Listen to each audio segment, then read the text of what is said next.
नमस्कार मंडळी, आज की नाही आपल्या गावची शिळी यात्रा आहे आणि शिळी यात्रा म्हटली की मटणाचा स्वयंपाक आलाच.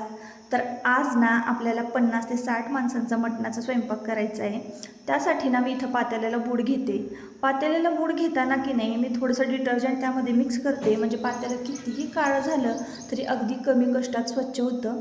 2 दिवसांपूर्वी ना गारांचा पाऊस झाला, त्यामध्ये ही सगळी लाकडं भिजली आणि लवकर चूलच पेटत नव्हती, लाकडं ओली असल्यामुळं.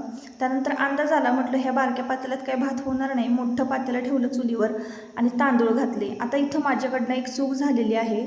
सगळ्यात आधी की नाही मी पाणी गरम करून घ्यायला पाहिजे होतं, मगच तांदूळ घालायला पाहिजे होते. आधीच मी तांदूळ धुवून ठेवले आणि त्यानंतर मग गार पाणी त्यामध्ये ओतलं, तर त्यामुळं काय झालं, भात पितळला आणि त्यात ही चूल काही लवकर पेटेना. म्हणजे पाणी पण लवकर गरम होईना, आधीच तांदूळ धुवून ठेवले होते, सगळा गोंधळच झाला होता. मात्र मीठ वगैरे एकदम मस्त झालं होतं, चवीला छान झाला होता भात, पण थोडा गिजगा झाला होता, जो की नव्हता व्हायला पाहिजे.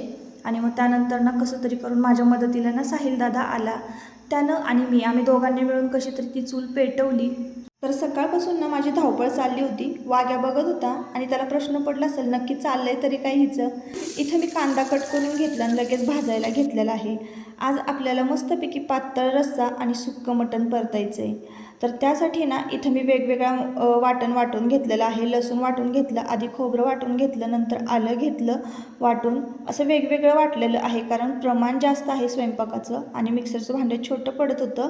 त्यानंतर मग कोथिंबीरची पेस्ट करून घेतली आणि हे सगळे जिन्नस सगळं वाटण जे आहे ना ते एकत्र मिक्स केलं आणि त्यानंतर मग आम्ही इथं चुलीवर ते वाटण परतायला घेतलं होतं. तर हे जे तेल आहे ना, तर ते सगळं मटणावरचं मांदच आहे बरं का, अजिबात एक्स्ट्राचं तेल आम्ही घातलं नव्हतं, अगदी कमी तेलाचा स्वयंपाक करायचा होता सगळा. त्यानंतर इथं रस्सा फोडणीला घातला.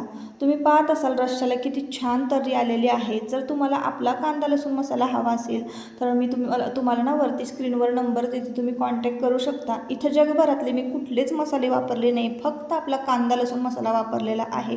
कुठलीही भाजी करा, फक्त कांदा लसूण मसाला जर वापरला तर इतर मसाले, धना जिरू पावडर असं काहीही घालायची गरज नाही आहे. आपल्या कांदा लसूण मसाल्यामध्ये ऑलरेडी सगळे मसाले असतात.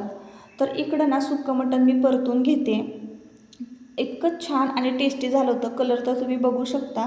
आणि लगेचच मला तुमच्या दादांनी टेस्ट करायला दिलं आणि माझ्या चेहऱ्यावरचं एक्सप्रेशन बघून तर तुम्हाला कळालंच असेल मटण कसं झालं होतं. एकदमच मस्त चमचमीत झालं होतं. एका चुलीवर काही पटपट स्वयंपाक होणार नाही, म्हणून इथं आम्ही 2 चुला मांडल्या होत्या आणि स्वयंपाक सगळा तयार झाला होता. चला आता इथून पुढचा पार्ट ना मी नेक्स्ट ब्लॉगमध्ये शेअर करते, कारण वेळेचं बंधन असतं आपल्याला. भेटूयात नेक्स्ट ब्लॉगमध्ये. बाय.